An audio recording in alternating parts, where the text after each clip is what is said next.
How effective is the combination of your main product and ancillary texts?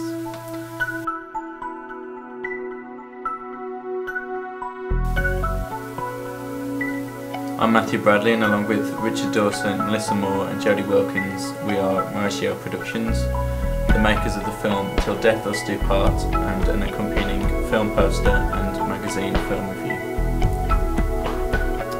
Firstly, I will talk about the interesting use of camera work within the main film project.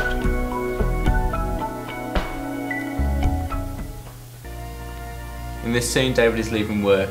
As opposed to using one continuous long shot, we combined a pan, a long shot, an over the shoulder shot in the car, and then we returned to the original long shot to pan the car leaving. We felt this added variety to the scene, like that scene in existing product. We treated these next shots almost like stills in a slideshow, with the focus and concentration on framing and angles. The first shot consists of David in the foreground and on the right upper third of the frame. Next, to avoid it looking jumpy, the next shot David is not in the foreground and is in the left upper third of the frame. The angle makes it a tilt shot with the gravestone in the foreground. Again here, the framing is key in these shots, with the focus on the clock in the foreground, and David in the midground less in focus and the background not in focus at all. The time of the clock is in the upper right third of the frame, most likely to catch the viewer's attention according to the rule of thirds. For the shower shot, I wanted David in the centre of the frame with the water falling directly down onto him. The position of the camera allowed us to see the light catching the drops of water, making the shot symbolise something heavenly or religious, particularly as David looks up with his hands together. The use of handheld camera work in these shots was particularly effective, and I believe they put the viewer there, cramped in amongst David's cluttered office.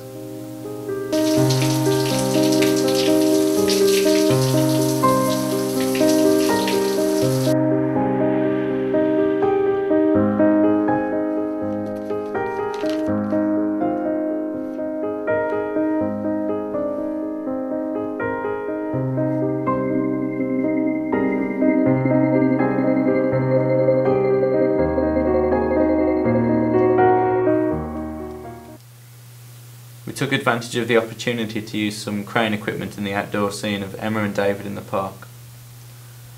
Firstly, this allowed us to use a transition from the previous shot where it flashes to a bright white and then that blends into the bright sky, followed by a downwards movement by the camera which leaves David and Emma's faces in the upper third of the frame.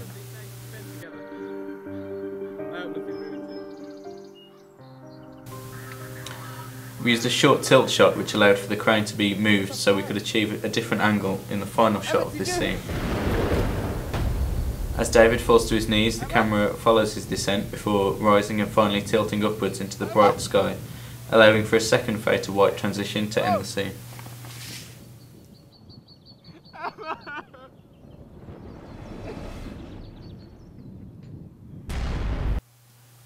The next shot allowed us to use a focus pull, where the focus shifts from the trees in the background to reveal it is Emma in the foreground. We did this here due to the camera angle and also since it is in a hazy memory of David's.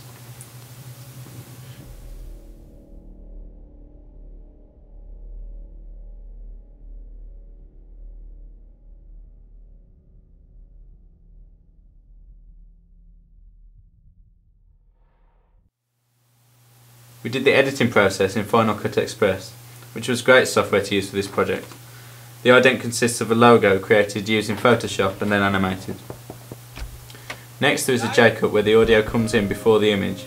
We thought using a split edit to start the film would be effective rather than a more simple transition.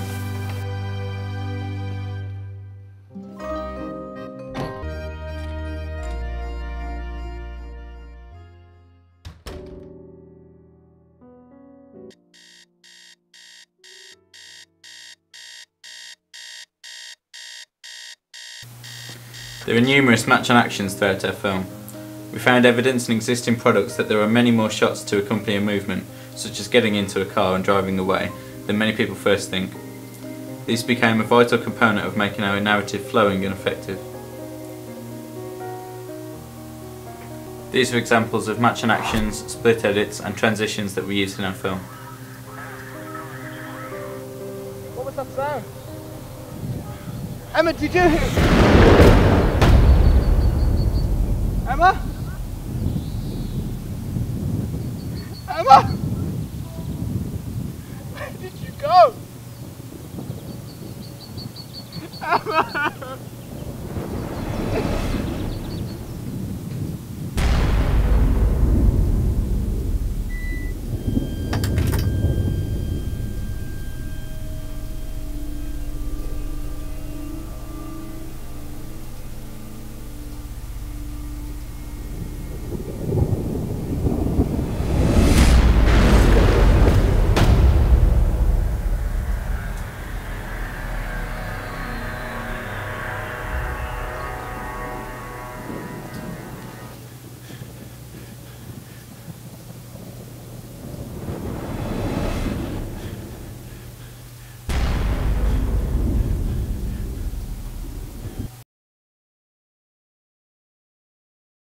Our ancillary text consisted of a film poster created using Photoshop and a magazine film review made using Quark Express.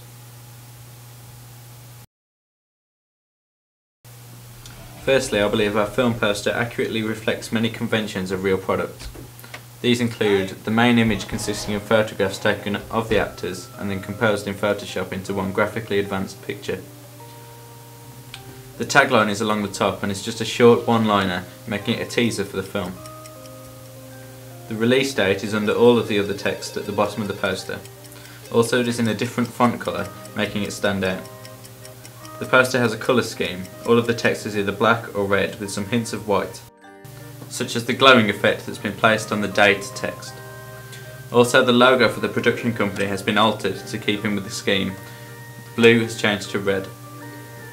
All of the credits for the film, including both cast and crew, are below the main title but above the date, in a conventional movie poster style font.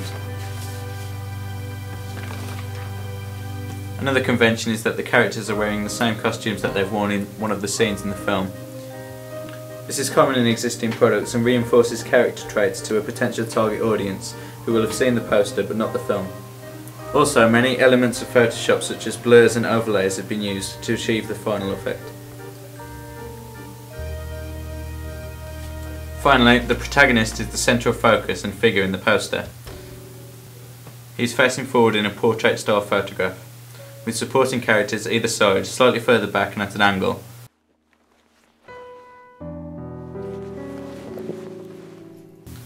The magazine review was created using Quark Express and was largely modelled on and inspired by articles from Total Film magazine and Empire magazine. Firstly, we decided to design and construct the review as a left page of a magazine, as opposed to a single-paged article. We needed to give the impression that we were a magazine corporation with a strong, established house style, so we created a title for this section of the magazine: Movies Reviewed and Rated. We found that a large part of the review was an image. After conducting research into existing products, we found that the picture should be a still from the film that includes the main actor and is a good shot with good framing, but nothing that gives away any plot. We used a simple colour scheme, red, white and black.